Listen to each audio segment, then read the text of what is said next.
Sir ਉਹਦੇ 'ਚ ਤੁਹਾਡੀ ਵਾਈਫ ਦਾ ਜਾਂ ਤੁਹਾਡੇ ਹਸਬੈਂਡ ਦਾ ਉੱਥੇ ਪੋਲੈਂਡ 'ਚ ਹੋਣਾ ਜ਼ਰੂਰੀ ਹੈ, ਲਾਜ਼ਮੀ ਫਿਜ਼ੀਕਲੀ। ਠੀਕ। ਤੇ ਫਿਰ ਮੇਰੀ ਵਾਈਫ ਪੋਲੈਂਡ ਹੀ ਸੀਗੀ, ਇਸ ਕਰਕੇ ਆ ਗਈ, ਸਪੈਸ਼ਲ ਆਈ ਕਿ ਉਹਨਾਂ ਨੇ ਦੱਸਿਆ ਕਿ ਤੁਹਾਡਾ ਪਹੁੰਚ ਜ਼ਰੂਰੀ। ਫਿਰ ਉੱਥੋਂ ਤੁਹਾਨੂੰ ਇੱਕ ਛੋਟਾ ਜਿਹਾ ਲਿਖਣਾ ਪੈਣਾ ਨਾਲ ਐਫੀਡੇਵਿਟ, ਜਿਸ ਤਰ੍ਹਾਂ ਜਿਹਨੂੰ ਅਸੀਂ ਕਹਿੰਦੇ ਇਨਵੀਟੇਸ਼ਨ ਲੈਟਰ।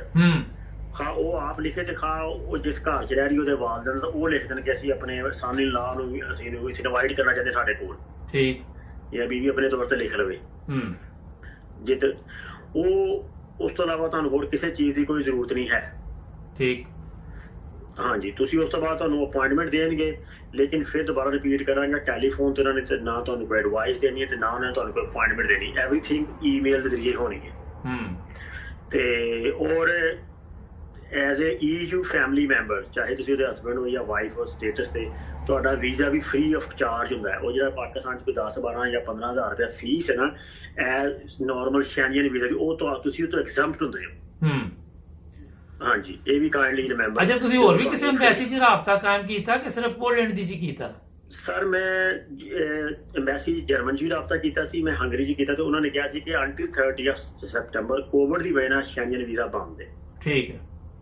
ਤੇ ਫਿਰ ਜਿਹੜੇ ਕੋਈ ਭੈਣਾਂ ਭਰਾਵਾਂ ਨੂੰ ਕੋਈ ਬੰਦਾ ਕੋਈ ਕਹਿੰਦਾ ਕਿ ਅੱਜ ਕੱਲ੍ਹ ਲੱਗੇ ਵੀਜ਼ੇ ਲਵਾ ਦਿੰਦੇ ਆ, ਉਹ ਸਭ ਝੂਠ ਹੈ। ਵੀਜ਼ੇ ਵੂਜ਼ੇ ਨਹੀਂ ਲੱਗਦੇ ਪਏ ਅੱਜ ਕੱਲ੍ਹ।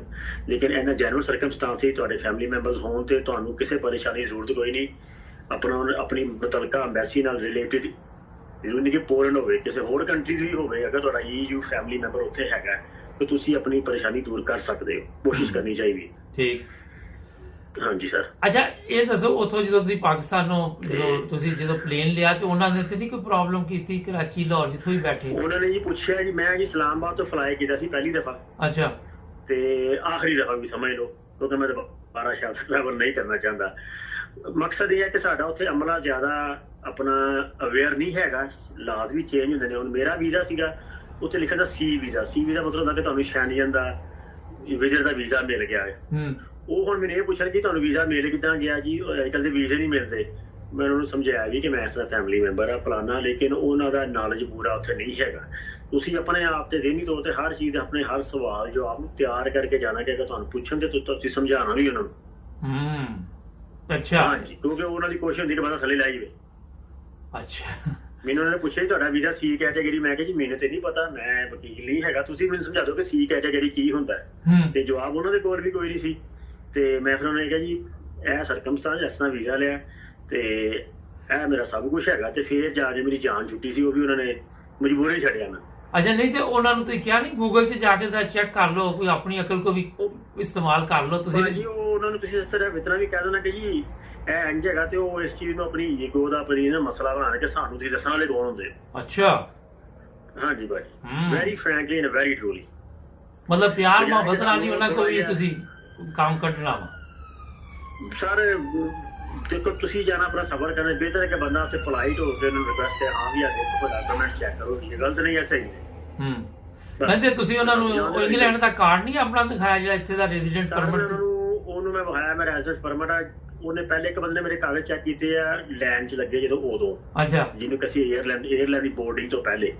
ਫਿਰ ਜਦੋਂ ਮੈਂ ਉਹਨੇ ਟਿਕ ਟੁਕ ਕਰਕੇ ਹਰ ਚੀਜ਼, ਉਹਦੇ ਏਅਰਲਾਈਨ ਦਾ ਇਹ ਹਾਲ ਸੀ ਕਿ ਮੇਰੀ ਵਾਈਫ ਦੀ ਸੀਗੀ, ਜਿਹਨੂੰ ਅਸੀਂ ਕਹਿੰਦੇ ਆ ਉਹ ਵਾਲੀ ਆ ਜਿਹੜੀ ਹੁੰਦੀ ਏ ID ਕਾਰਡ। ਉਹ ਕਹਿੰਦਾ ਜੀ ਇਹ ਤਾਂ ਰੈਜ਼ੀਡੈਂਸ ਹੈਗਾ ਵਾ ਉਹਦਾ। ਤੇ ਮੈਂ ਉਹਨੂੰ ਕਿਹਾ ਜਨਾਬ ਕਾਈਂਡਲੀ ਪਲੀਜ਼ ਦੁਬਾਰਾ ਦੇਖੋ, ਇਹ ਉਹਦਾ ID ਕਾਰਡ ਹੈ, ਸ਼ਨਾਖਤੀ ਕਾਰਡ ਜਿਵੇਂ ਪਾਕਿਸਤਾਨ ਦਾ ਹੁੰਦਾ ਹੈ। ਤੇ ਫਿਰ ਉਹਨੂੰ ਕੋਈ ਤਸੱਲੀ ਹੋਈ ਦੁਬਾਰਾ। ਯਾਨੀ ਕਿ ਜਿਸ ਬੰਦੇ ਨੂੰ ਇਹ ਨਹੀਂ ਪਤਾ ਕਿ ਰੈਜ਼ੀਡੈਂਸ ਕਾਰਡ ਹੈ ਜਾਂ ID ਕਾਰਡ ਹੈ, ਤਾਂ ਉਹਨੂੰ ਮੈਂ ਕੀ ਸਵਾਲ ਦੇ ਵਿੱਚ ਜਵਾਬ ਦੇਵਾਂ? ਇਹਦਾ ਮਤਲਬ ਉੱਥੇ ਵੀ ਅਮਲਾ ਐਸਾ ਚਾਹੀਦਾ ਜਿਨ੍ਹਾਂ ਨੂੰ ਪਤਾ ਹੋਏ। ਸਰ ਉੱਥੇ ਅਮਲਾ ਐਸਾ ਹੋਣਾ ਚਾਹੀਦਾ ਜਿਹੜਾ ਸਾਡੀ ਹੈਲਪ ਕਰਨਾ ਸੀ, ਨਾ ਕਿ ਸਾਨੂੰ ਥੱਲੇ ਲਾਉਣ ਵਾਸਤੇ ਹੋਵੇ। ਕੋਈ ਐਸਾ ਬੰਦਾ ਹੋਵੇ, ਕੋਈ 2-3 ਬੰਦੇ ਹਰ ਫਲਾਈਟ ਦੇ ਉੱਪਰ ਐਸੇ ਹੋਣ ਕਿ ਜਿਹਨਾਂ ਕੋਲ ਪ੍ਰੋਪਰ ਨੌਲੇਜ ਹੋਵੇ। ਇੱਥੇ ਤੁਸੀਂ ਇੱਕ ਚੀਜ਼ ਦੇਖੀ, ਯੂਰਪ 'ਚ ਜਦੋਂ ਤੋਂ ਆਉਂਦੇ ਤਾਂ ਤੁਹਾਡਾ ਪਾਸਪੋਰਟ ਚੈੱਕ ਕਰਦੇ, ਤੇ ਅਗਰ ਉਹਨੂੰ ਸਮਝ ਨਾ ਆਏ ਤੇ ਪਿੱਛੇ ਇੱਕ ਸੀਨੀਅਰ ਅਫੀਸਰ ਬੈਠਾ ਹੁੰਦਾ, ਉਹਦੇ ਕੋਲ ਮੁਕੰਮਲ ਤਜਰਬਾ ਹੁੰਦਾ, ਉਸ ਟਾਈਮ ਦੱਸ ਦਿੰਦਾ ਨਾ। ਹਾਂਜੀ, ਮੇਰੇ ਕੋਲ ਸਾਊਥ ਅਫਰੀਕਨ ਪਾਸਪੋਰਟ ਹੈ। ਤੇ ਮੈਂ ਜਦੋਂ ਗ੍ਰੀਸ ਪਹੁੰਚਿਆ ਵਾਂ, ਉਹ ਬੰਦੇ ਨੇ ਮੈਨੂੰ ਕੋਈ ਪੁੱਛਿਆ, ਦੇਖੋ ਦੇ ਪਿੱਛੇ ਇੱਕ ਬੰਦਾ ਖਲੋਤਾ ਸੀਗਾ, ਉਹਨੇ ਕਿਹਾ ਚੈੱਕ ਕਰੀਏ ਸਾਊਥ ਅਫਰੀਕਨ ਦੇ ਬਾਅਦ ਉਹਨੇ ਮੈਨੂੰ ਸਿਰਫ ਇੰਨਾ ਪੁੱਛਿਆ ਕਿ ਤੇਰਾ UK ਵਾਲਾ ਰੈਜ਼ੀਡੈਂਸ ਕਿੱਥੇ, ਉਹਨੂੰ ਮੈਂ ਦਿਖਾਇਆ। ਉਸ ਤੋਂ ਬਾਅਦ ਉਹਨੇ ਕਿਹਾ ਸ਼ਾਇਦ ਥੈਂਕ ਯੂ ਵੈਰੀ। ਹਾਂਜੀ, ਸਵਾਲ ਕਰਨਾ ਉਹਨਾਂ ਦੀ ਡਿਊਟੀ ਵੀ ਹੈ। ਅਗਰ ਉਹ ਕਿਸੇ ਚੀਜ਼ ਨੂੰ ਨਹੀਂ ਅੰਡਰਸਟੈਂਡ ਕਰਦੇ ਤਾਂ ਪੁੱਛਣ 'ਚ ਕੋਈ ਹਰਜ ਨਹੀਂ, ਔਰ ਸਾਨੂੰ ਵੀ ਜਵਾਬ ਪੋਲਾਈਟਲੀ ਅੱਛੇ ਤਰੀਕੇ ਨਾਲ ਦੇਣਾ ਚਾਹੀਦਾ। ਬਿਲਕੁਲ। ਅੱਛਾ, ਗ੍ਰੀਸ ਕਿੰਨੀ ਦੇਰ ਠਹਿਰੇ? ਗ੍ਰੀਸ ਬ੍ਰੇਕ ਕਿੰਨੀ ਦੇਰ ਦੀ ਸੀ? ਮੇਰੀ ਗ੍ਰੀਸ ਦੇ ਸਰ ਬ੍ਰੇਕ ਸੀ 8 ਘੰਟੇ ਦੀ, ਉਹ ਤੋਂ ਮੈਂ ਤੁਹਾਨੂੰ ਕਨੈਕਸ਼ਨ ਫਲਾਈਟ ਲੈਣੀ ਸੀਗੀ। ਤੇ ਅਗਰ ਤੁਹਾਡੀ ਬ੍ਰੇਕ ਹੋਵੇ 12 ਘੰਟੇ ਜ਼ਿਆਦਾ, ਉਹ ਤੁਹਾਨੂੰ ਹੋਟਲ 'ਚ ਵੀ ਰੱਖ ਸਕਦੇ ਨੇ, ਤੁਹਾਨੂੰ ਦੱਸਣਗੇ, ਉਹ ਹੋਟਲ ਨੂੰ ਪ੍ਰੋਵਾਈਡ ਕਰਨਗੇ। ਤੇ ਅਗਰ 12 ਘੰਟੇ ਜ਼ਿਆਦਾ ਸਟੇ ਹੋਵੇ ਤੇ ਤੁਹਾਨੂੰ ਉੱਥੇ ਤੁਹਾਡਾ ਕੋਵਿਡ ਟੈਸਟ ਕਰਨਗੇ, ਲੇਕਿਨ ਉਹ ਕੋਵਿਡ ਟੈਸਟ ਫ੍ਰੀ ਹੁੰਦਾ, ਉਹ ਆਪ ਕਰਦੇ ਨੇ। ਠੀਕ। ਤੇ ਪਾਕਿਸਤਾਨੋਂ ਵੀ ਟੈਸਟ ਕਰਵਾਇਆ ਤੁਸੀਂ? ਪਾਕਿਸਤਾਨ ਨੂੰ PCR ਕਰਾ ਕੇ ਆਇਆ ਸਰ, IDC ਤੋਂ ਕਰਾਇਆ ਸੀ, ਇਸਲਾਮਾਬਾਦ ਡਾਇਗਨੋਸਟਿਕ ਸੈਂਟਰ ਤੋਂ। ਉਹਨਾਂ ਨੇ ਕੀ ਆਰਾਮ ਨਾਲ ਕਰਤਾ? ਕਿੰਨੇ ਪੈਸੇ ਲਏ ਸਰ? ਉਹਨਾਂ ਦੀ ਫੀਸ ਸਟੈਂਡਰਡ 6500 ਪਾਕਿਸਤਾਨੀ, ਉਹ ਮਤਲਬ ਔਨ ਦੀ ਰਿਕਾਰਡ ਹੁੰਦੀ, ਉਹਦੇ 'ਚ ਉਹਨਾਂ ਦਾ ਸਟੇਟ ਸਿਸਟਮ ਹੈ, ਉਹ ਕੰਪਨੀ ਦੀ ਸਟੈਂਡਰਡ ਹੈਗੀ ਹੈ। ਲੇਕਿਨ ਇੱਕ ਚੀਜ਼ ਹੋਰ ਜੇ ਕਿ ਐਂਟੀਜਨ ਟੈਸਟ ਨਹੀਂ ਕਰਾਉਣਾ ਤੁਸੀਂ ਪਾਕਿਸਤਾਨ ਨੂੰ, ਇਹ ਯਾਦ ਰੱਖਣਾ। ਠੀਕ। ਇਹ ਤੁਹਾਨੂੰ ਇਲਮ ਦੀ ਗੱਲ ਦਾ ਸੀ, ਬਹੁਤ ਸਾਰੇ ਕੰਟਰੀਜ਼ ਐਸੇ ਨੇ ਯੂਰਪ 'ਚ ਵੀ ਜਿਨ੍ਹਾਂ ਦਾ ਐਂਟੀਜਨ ਟੈਸਟ ਇੰਗਲੈਂਡ ਵਾਲੇ ਜਾਂ ਕਈ ਕੰਟਰੀ ਨਹੀਂ ਕਬੂਲ ਕਰਦੇ। PCR ਇੱਕ ਐਸਾ ਟੈਸਟ ਜਿਹੜਾ ਸਾਰੇ ਕਬੂਲ ਕਰਦੇ ਨੇ। ਅੱਛਾ, ਠੀਕ। ਸਮ ਟਾਈਮ ਇਸ ਤਰ੍ਹਾਂ ਹੁੰਦਾ ਕਿ ਯੂਰਪ ਦੇ ਵਿੱਚ ਜਾਂ ਤੁਹਾਨੂੰ ਪਤਾ ਇੰਗਲੈਂਡ 'ਚ ਐਂਟੀਜਨ ਦੀ ਫੀਸ ਘੱਟ ਹੈਗੀ ਹੈ, PCR ਦੀ ਫੀਸ ਥੋੜੀ ਜ਼ਿਆਦਾ ਹੈ। PCR ਵੀ ਐਕਸੈਪਟਡ ਹੈਗਾ ਤੇ ਐਂਟੀਜਨ ਵੀ, ਬਹੁਤ ਦੋਨੋਂ ਐਕਸੈਪਟਡ ਨੇ, ਲੇਕਿਨ ਉਹਦੇ 'ਚ ਤੁਹਾਨੂੰ ਆਪਣੀ ਉਹ ਜਿਸ ਕੰਟਰੀ ਤੁਸੀਂ ਡਿਪਾਰਟ ਹੋ ਰਹੇ ਜਾ ਰਹੇ, ਉਹ ਤੁਹਾਨੂੰ ਚੈੱਕ ਕਰਨਾ ਪਏਗਾ ਉਹ ਐਕਸੈਪਟ ਕਰਦੇ ਕਿ ਨਹੀਂ ਕਰਦੇ।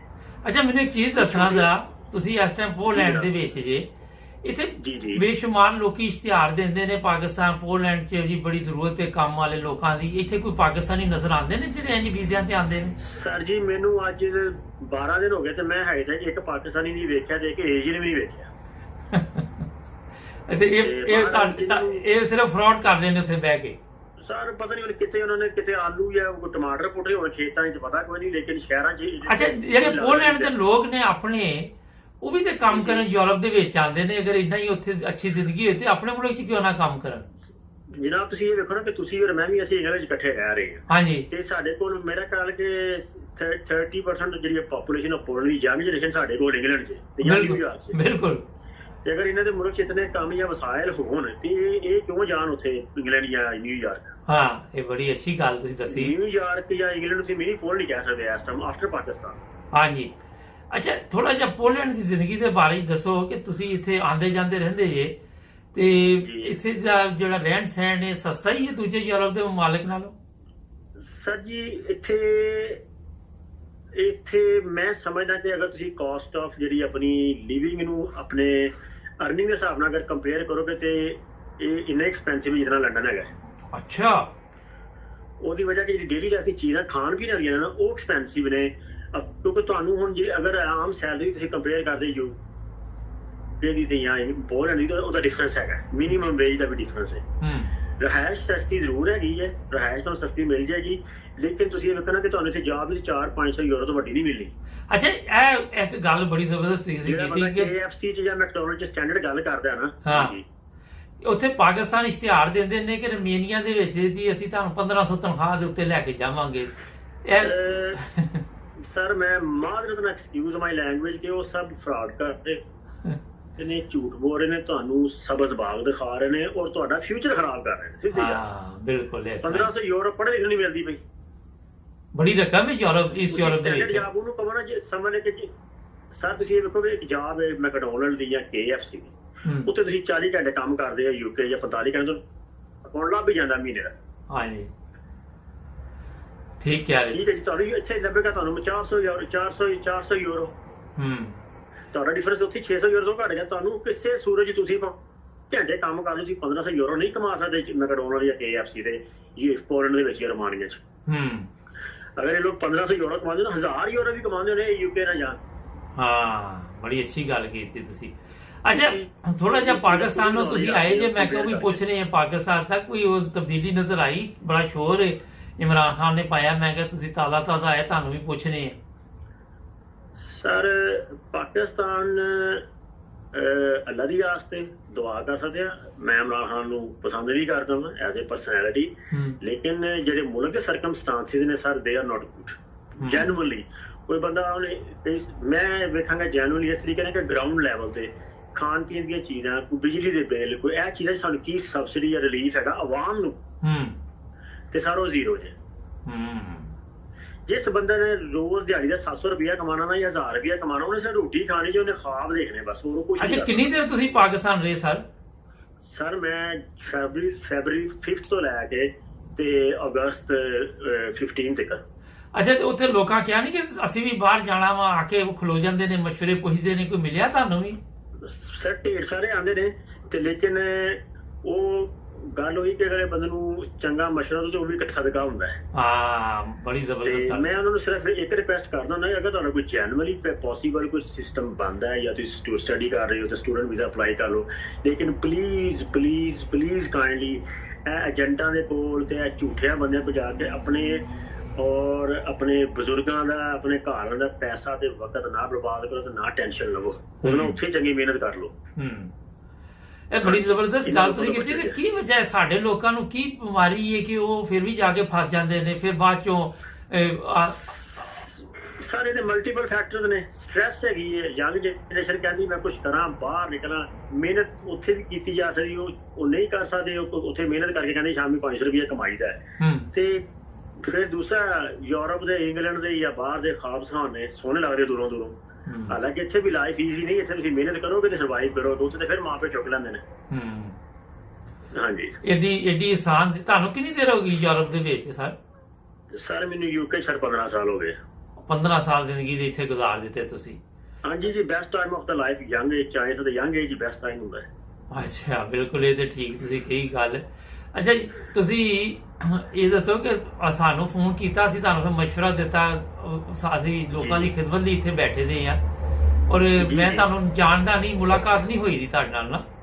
ਜੀ ਜੀ ਬਿਲਕੁਲ ਜਨਾਬ, ਤੇ ਅਸੀਂ ਤੇ ਕਿਸੇ ਰੈਫਰੈਂਸ ਨਾਲ ਗੱਲ ਹੋਈ। ਹਾਂਜੀ, ਤੇ ਅੱਲਾ ਦੇ ਫਜ਼ਲ ਨਾਲ ਕੋਈ ਵੀ ਬੰਦਾ ਸਾਡੇ ਕੋਲ ਮਸ਼ਵਰਾ ਪੁੱਛਦਾ, ਅਸੀਂ ਉਹਨੂੰ, ਸਾਡੀ ਕੋਸ਼ਿਸ਼ ਹੁੰਦੀ ਕਿ ਅੱਛਾ ਮਸ਼ਵਰਾ ਦਈਏ ਨਾ। ਪ੍ਰੋਗਰਾਮ ਦਾ ਮਕਸਦ ਵੀ ਇਹ ਸੀ ਕਿ ਲੋਕਾਂ ਨੂੰ ਖੁਦ ਵੀ ਸਮਝ ਆ ਜਾਏ, ਲੋਕੀ ਸਿੱਖਣ, ਗੱਲਾਂ ਸਮਝਣ ਕਿ ਕੀ ਦੁਨੀਆ 'ਚ ਹੋ ਰਿਹਾ ਨਾ। ਸਰ ਮੈਂ ਇਸ ਚੀਜ਼ ਨੂੰ ਐਪਰੀਸ਼ੀਏਟ ਕਰਦਾ ਔਰ ਮੈਂ ਬੜਾ ਗ੍ਰੇਟਫੁਲ ਹਾਂ ਕਿ ਤੁਸੀਂ ਸਾਨੂੰ ਮਸ਼ਵਰਾ ਵੀ ਸਹੀ ਦੇ ਰਹੇ ਹੋ, ਸਾਨੂੰ ਅਵੇਅਰਨੈਸ ਵੀ ਦੇ ਰਹੇ ਹੋ। ਕਈ ਲੋਕ ਮਸ਼ਵਰਾ ਵੀ ਦੇ ਸਕਦੇ ਨੇ, ਅਵੇਅਰਨੈਸ ਨਹੀਂ ਦਿੰਦੇ, ਅੱਗੇ ਫੁੱਲ ਸਟਾਪ ਹੋ ਜਾਂਦਾ। ਬਿਲਕੁਲ ਇਸ ਤਰ੍ਹਾਂ ਹੀ। ਤੇ ਤੁਹਾਡੀ ਇਹ ਅਵੇਅਰਨੈਸ ਦੇਣੀ ਉਸ ਮਸ਼ਵਰੇ ਦਾ ਡਜ਼ਨਟ ਮੈਟਰ, ਮੈਂ ਤੁਹਾਡਾ ਮਸ਼ਵਰਾ ਪਸੰਦ ਕਰਾਂ ਜਾਂ ਨਾ ਕਰਾਂ, ਲੇਕਿਨ ਤੁਸੀਂ ਮੈਨੂੰ ਇੱਕ ਜੈਨੂਇਨ ਮਸ਼ਵਰਾ ਦੇ ਰਹੇ ਹੋ ਹਾਲਾਤ ਦੇ ਮੁਤਾਬਕ ਔਰ ਕਰੰਟ ਸਿਚੁਏਸ਼ਨ ਦੇ ਮੁਤਾਬਕ। ਬਿਲਕੁਲ।